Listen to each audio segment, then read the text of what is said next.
¿Qué es la crueldad? ¿Por qué somos crueles? ¿O por qué en algunos ámbitos de la vida, de la cotidianidad, la crueldad se manifiesta de una manera más evidente? Porque podemos decir, uno dice crueldad y uno, por ejemplo, puede imaginar la tragedia que viven los venezolanos, la crueldad extrema que manifiesta el régimen del señor Maduro, apresando a niños, adolescentes y torturándolos. Eso es un hecho de crueldad. Pero también puede haber crueldad en las redes sociales.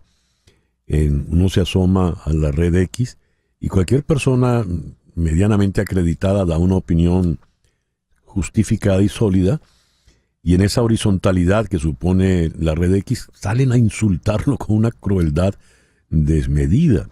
Puede haber crueldad en las relaciones de pareja, puede haber crueldad en las relaciones laborales. En definitiva, ¿qué es la crueldad?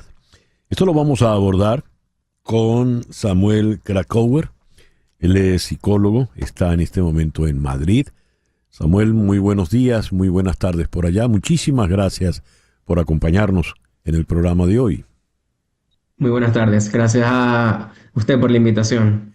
Y en Caracas está la también psicóloga clínica, Sena Sleiman. Sena, muy buenos días, muchas gracias por estar con nosotros. Buen día, muchas gracias por la invitación. Es un gusto estar acá con ustedes. ¿Qué es la crueldad, Samuel? En el sentido más puro, la crueldad yo la puedo entender como la obtención de placer al ver el sufrimiento de otras personas, ¿no? Esa falta de empatía incluso en momentos de ese sufrimiento ajeno. No importa el por qué, ¿no? Las razones pueden ser bastantes, pero esa reacción emocional que yo siento al ver ese sufrimiento es crueldad, el significado más simple de la palabra. Es decir, gozo haciendo daño. Sería así más o menos. No del todo, no del todo, también es vicario, es visual. Yo puedo Sí. disfrutar, obtener placer de ver Mm. cómo alguien sufre. Sena, me gustaría oír tu definición, por favor. Bueno, estoy de acuerdo con Samuel. Creo que en ese sentido agregaría, y tiene que ver con la falta de empatía, que no se visualiza o no se vincula con el otro como un humano, sino como un objeto. El Ujú. otro es objeto de mi deseo o de mi placer en este sentido. Yo sí creo que puede haber un goce que no necesariamente viene por el acto de la agresión en sí mismo, sino como lo decía Samuel, por ver, que creo que además invita ya de por sí a hacer una reflexión, porque últimamente están como muy de moda justamente videos como muy violentos, muy agresivos y se van como pasando como entretenimiento justamente. Entonces creo que ahí hay algo que revisar como sociedad actualmente. Hay algo de morbo en esto, ¿verdad, Samuel? Totalmente, totalmente. Como dice Sena, creo que por estas mismas redes y este tipo de videos nos hemos estado habituando a ver cosas que hace a lo mejor años hubiese sido inimaginable. Y es que también parte de esta definición, volviendo a la pregunta anterior, es que es algo inhumano. Y indistintamente, ya sea por el tipo de sociedad en la que vivimos o cómo se está compartiendo esta información sin ningún tipo de filtro ni de Mm. control, nos estamos habituando a ver contenido cada vez más que no hemos debido de ver nunca. A ver, ¿qué tipo de videos, de qué videos hablas, Selman? Sena, perdón. Bueno, yo no los he visto realmente, pero sí he escuchado que, por ejemplo, en Twitter, ahorita llamada X, están circulando videos, por ejemplo, de peleas muy violentas, pueden ser accidentes incluso de tránsito, o, bueno, situaciones más de guerra que también incluyen como mucha violencia y mucha agresividad. Y justamente lo que me llama la atención es que eso, como pierde el sentido informativo para convertirse más bien en algo más de entretenimiento, que creo Ujú. que es ahí donde puede entrar bueno, lo violento o lo agresivo justamente. ¿Por qué cuando tenemos oportunidad de exponernos sale lo peor de nosotros. No conozco los videos, yo no los veo, pero sí he observado que en la red X, como puse el ejemplo, aparece alguien certificado, pues alguien con méritos académicos para dar una opinión sobre economía, por ejemplo, o sobre física. Y de inmediato, como decía Humberto Eco, pues el ignorante que está en la barra se siente igualado al otro y lo despotrica, lo humilla, lo zarandea. ¿Por qué sale lo peor de nosotros? ¿A qué obedece esa propensión, Samuel? Bueno, desde mi opinión más personal, esto puede responder a inseguridades, ¿no? Si yo me veo amenazado, ya sea mi intelecto, mi identidad, mi persona, yo voy a tener esa postura más defensiva. Cuando yo no aprendo a vincularme desde el respeto, desde la aceptación y desde ese conocimiento, no me queda de otra más que estar a la defensiva, ¿no? O sea, yo creo que eso es cada vez más habitual, que lo estemos viendo, en vez de aprovechar la información, la ciencia que cada vez, así como hablamos de estas cuestiones más violentas, la ciencia cada vez está siendo más accesible también por los medios de comunicación. En vez de aprovechar esto, estamos peleando un poco, en vez de ir todos y remar en la misma dirección. Creo que responde, volviendo a tu pregunta, a inseguridades más personales. Ya, y me gustaría tu opinión en ese sentido. Por favor, Selma. Bueno, yo creo que no existen personas malas, sino personas infelices. Ay. Y con esto, es decir, muchas veces estamos en la calle, en interacciones cotidianas, de pronto con alguien que nos está atendiendo o alguien que está manejando en el Ujú, tráfico, y pensamos, bueno, este es un, inserte aquí cualquier insulto, ¿no? ujú, O esta persona es mala, o mira lo que está haciendo. Y realmente creo que, bueno, todos tenemos, pues, dificultades, luces y sombras, y las personas que generalmente agreden a los demás tienen ujú, que ver con que, desde mi punto de vista, pues han aprendido a relacionarse de esa forma, ¿sí? ujú, Nosotros, de alguna manera, amamos o nos vinculamos como fuimos amados. ujú. Entonces, una persona que haya crecido en un entorno agresivo y violento tiene dos opciones, básicamente, que es ser víctima o ser victimario, ¿no? Esto en términos bastante generales, por supuesto que esto tendrá Claro. luego sus detalles. Y creo que también otro aspecto importante de ver es que todos los seres humanos tenemos naturalmente impulsos. Ujú, Tenemos impulsos sexuales, tenemos impulsos agresivos, tenemos, digamos, emociones que son unas más agradables que otras. ujú, eh, y con el tema de las emociones, por ejemplo, es normal sentir rabia, es normal sentir envidia, es normal sentir eh, tristeza, celos. Esas son emociones que nos las inculcan como malas, pero en realidad tienen una función, y es importante que las podamos como reconocer y, vamos a llamarlo, como drenar asertivamente. ¿Por qué digo esto? Porque es natural, es humano. Entonces, bueno, ¿qué es lo que hago yo con eso? Es decir, yo ando con rabia y voy y lo reviso en un espacio terapéutico, o voy al gimnasio y lo dreno en el ejercicio físico, ujú. o salgo a la calle y me peleo con todo el que me consigo. Es decir, más o menos por ahí va la pregunta, porque la emoción y el impulso agresivo puede ser natural, o puede ser no controlable. Lo que controlamos es lo que hacemos con eso. Si yo soy una persona cruel, ergo mala, que disfruto, como decía Samuel al principio, haciéndole mal o daño a otro, al prójimo, ¿me puedo curar de esa crueldad? ¿Puedo superarla, Samuel? Por supuesto, afortunadamente no estamos condenados a mantenernos de la manera que somos. Yo soy de la opinión de que nuestra personalidad puede fluctuar. Aquí hay mucha teoría a favor o en contra.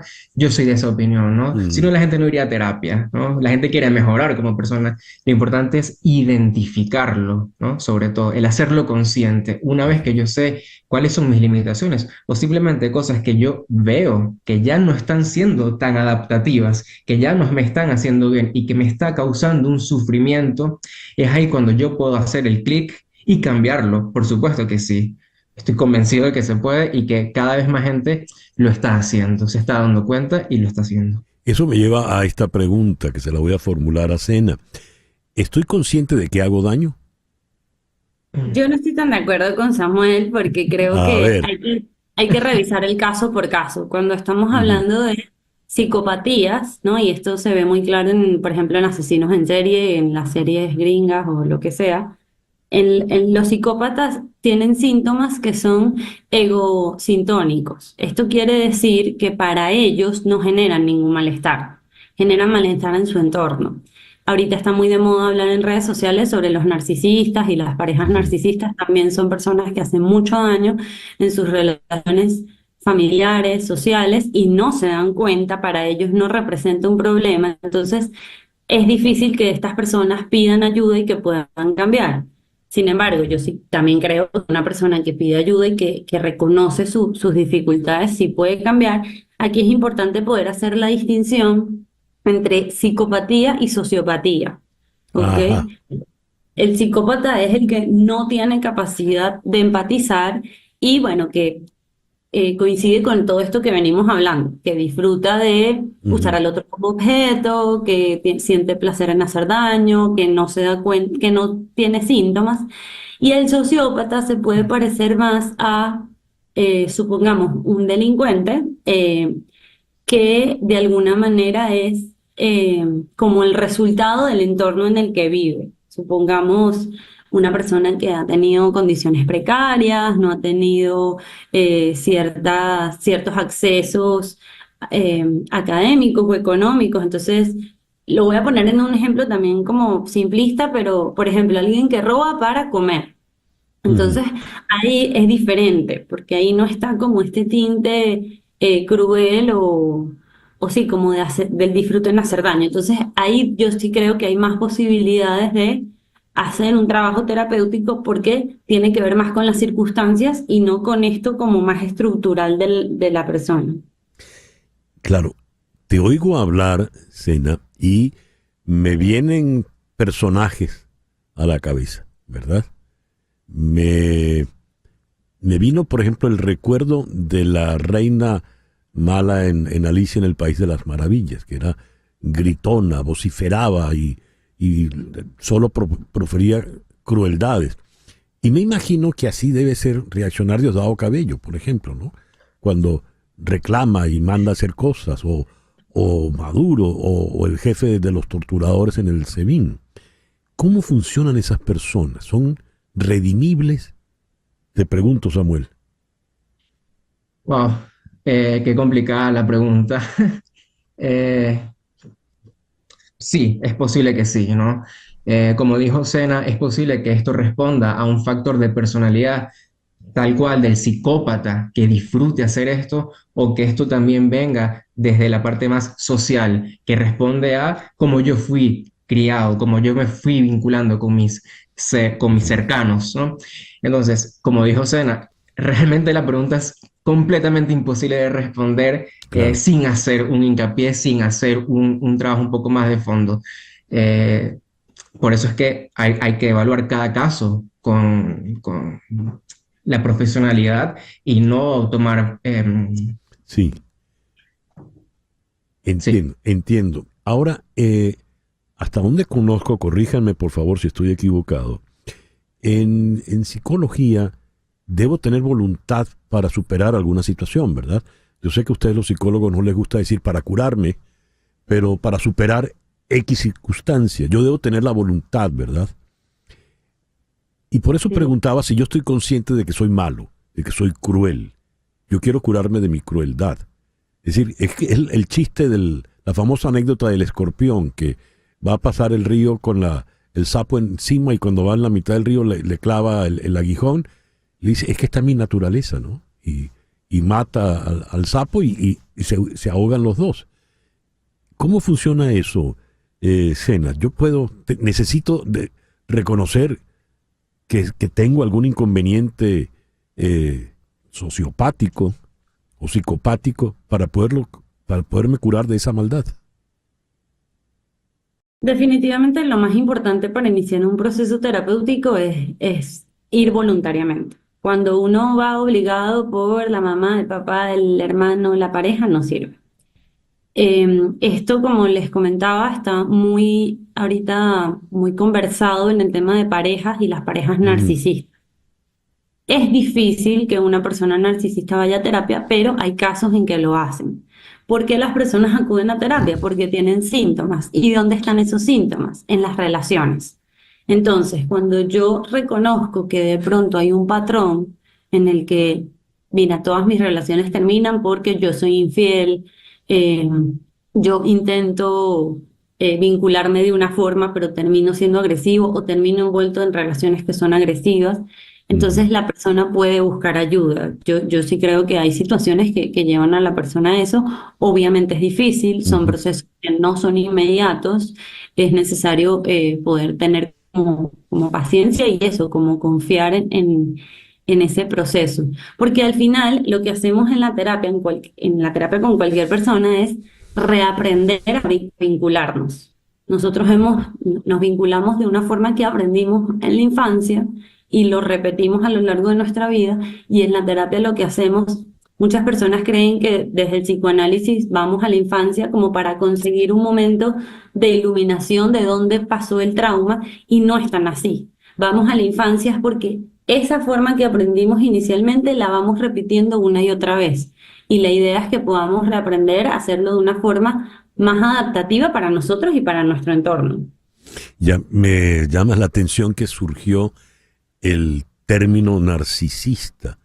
¿Qué tan vinculado está el narcisismo con la crueldad, Samuel? Bueno, yo creo que hay una correlación bastante alta, ¿no? O una persona narcisista es incapaz de empatizar, ¿no? Un factor que comparten ambos personas, ¿no? Si yo no soy capaz de ponerme en el zapato del otro, que es literalmente la definición de la empatía, pues va a ser imposible, o por lo menos Bien. muy difícil a priori, de llegar a ese consenso, de poder entender lo que está pasando por la otra persona. Entonces, respondiendo a esto, evidentemente hay mucha relación y es posible que encontremos ambos factores en ambos tipos de personas. Quiero agradecerles esta conversación tan interesante en la mañana de hoy a Samuel Krakower, allá en Madrid, y a Sena Sleiman, en Caracas. Ambos son psicólogos. Sena, Samuel, muchas gracias de verdad por habernos acompañado. Muchísimas Muchísimas gracias. gracias. Un placer. Gracias. Son las 10:23 de la mañana. Una pequeña pausa y al regreso vamos a conversar con Luis Carlos Díaz sobre el dictamen de la misión de determinación de hechos para Venezuela. Esto es En Conexión por Éxito 107.1 FM en Miami.